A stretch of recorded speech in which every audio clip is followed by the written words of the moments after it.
Hello, ladies and gentlemen, and welcome to Don't Suck, a series of guides to the heroic 5-man dungeons here in Warlords of Draenor. Today we'll be starting things off by taking a look at the boss fights in Skyreach. Our first boss encounter is with Ranji. This is a very fast-moving encounter that basically requires everyone in your group to be paying attention to positioning. Now, this recording is from my very first heroic run of this, but I want to tell you I've since learned it's best to position everyone on the outer rim of the room so that with all the extra damage that we have from the wind wall as well as the heroic mechanic of lens flare, makes it easier when the Four Winds ability comes up. So just as a recap, he will randomly target someone with wind wall, which will put this little spinning area on the ground. And then after he does a couple of these, he's going to toss down 4 winds. Now, as a tank, you're going to want to pull him into an open quadrant and then kite him around, trying to make sure to not get hit by those wind walls or to not get hit by the 4 winds. If you're in another one of those quadrants as a DPS or a healer, just stay where you are. Try not to cross through so you don't take a bunch of extra damage. Now, as a tank, we're going to want to constantly be moving him away from wind walls. And here is the extra heroic mechanic of lens flare. This is going to target someone at random, and it's going to move around following them, leaving this area of effect fire damage on the ground. Whoever gets targeted with that ideally is going to pull it to the outer rim, just like we're trying to place those wind walls in the outer rim, so that, again, when 4 winds comes up, we could just pull around the center and easily avoid all of that extra damage. That's going to be sort of an ideal situation. He also does the piercing rush charge attack. That can be avoided. You see him winding up for it. This will be the case for everyone, DPS tanks, no matter who you are. Just try to dodge that. And then also make sure, as the healers, your tank's going to be taking a lot of damage, specifically when 4 winds are up, so make sure you're on top of that. And also, DPS, healer, and tank, be aware where you are in relation to the rest of your group. Now on to our second boss, Nath. The heroic version only has one additional mechanic over the normal version, and that is that there will be 2 energized beams instead of 1. I'm still going to run over some of the basics behind this fight though. So it's a pretty simple single target encounter. There's not a bunch of ads you got to pay attention to. As a tank, you've got to be very, very aware of smash. He's going to slam his hand down on the ground and pull it back. You can easily sidestep that every single time.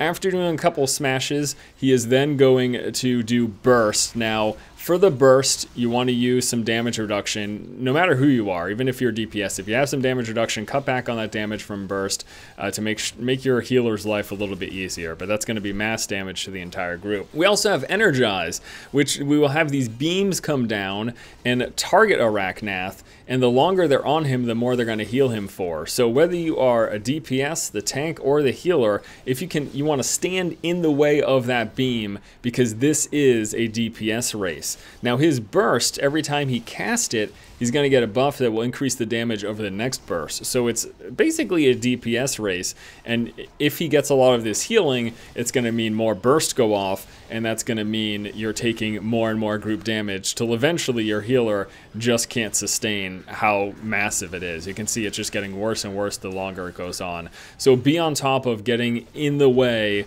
of those energized beams. But again, this heroic version isn't too much harder because all it is just 1 extra beam. So basically 2 people need to pay attention to the beams instead of just 1. But that's basically it. Pretty straightforward. There you go. Now on to our third boss, Rahn. Lots of target switching, lots of moving around, especially for the DPS. And as a tank, you have to pay attention to basically 2 things, I guess, on heroic. Pierce armor right there just went off. Active mitigation, you do not want that debuff to get applied onto you, otherwise your healer is going to have a hell of a time. So the general mechanic in this fight, just like in normal mode, again as a tank, actively mitigate, so for me that's shield block every single time Pierce Armor comes down. But then this boss summons the solar flares, which are these little phoenix creatures. Now DPS needs to burst them down. They are going to fixate on a single target and they will chase that target. Now in heroic we also have quills, which just showed up here, and some of my group seemed very new. I mean, this was my first time here, but some of them didn't even realize to move out of the way. Quills comes out in heroic, does massive area damage. You've got to get immediately behind this tower to avoid that. Otherwise, you will just wipe. We lost 2 people. One of them is going to get res, though. And we have successfully doing this. And also, as the tank, As Quills is ending, you can see on its channel bar, you want to get right back in so that the boss doesn't cast Screech, because that is going to do incredible damage to the entire group if no one's within melee range of him. So yes, keep actively mitigating that Pierce Armor so you don't get hit with the debuff. DPS, switch to those Summon Solar Flares. And in case you forgot, or in case you weren't aware from normal mode, they're going to fixate on a target and they're going to chase that target down. You need to blow them up before they get to the target, otherwise they explode for area of effect damage. On top of that, you want to make sure that those little phoenix birds don't die by one of those ash piles on the ground, because if they do, they're going to actually revitalize and summon with an additional ad, so you don't want that to happen.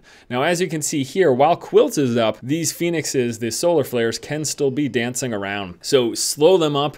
You can't root them, but you can stun and snare them. And again, you can see this is what happens when they die by a ash pile. You need to avoid that if at all possible. At this point, though, the boss was low enough. I just said, just kite the phoenixes, let's burst them down, finish it up, and that is essentially it. In terms of responsibilities, once again, the tank wants to actively mitigate Pierce Armor. DPS are focusing down those solar flares, trying to make sure they don't die by ash clouds.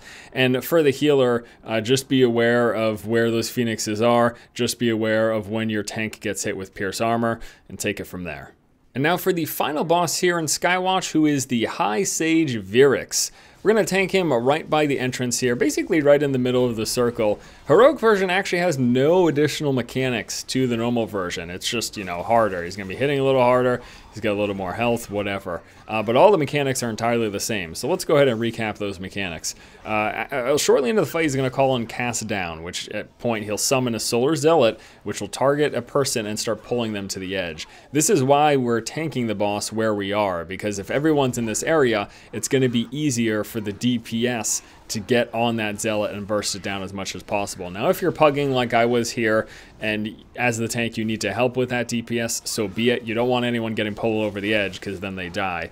He's also going to summon in this Skyreach shield construct, which will shield him, I think, negating damage by like 95%.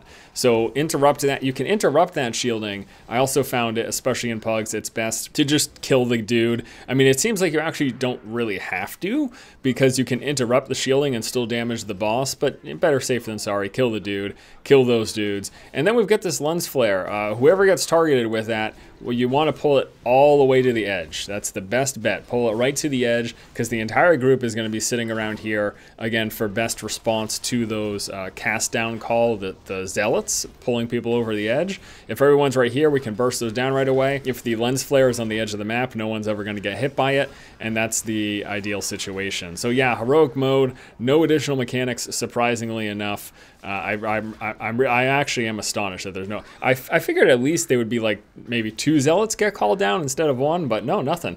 So that's it. Pretty straightforward. And thanks for watching. Don't suck. Hopefully you enjoyed the tips, and hopefully next time you run this, you don't suck. Take it easy, guys. Have a good one. I'll see you tomorrow.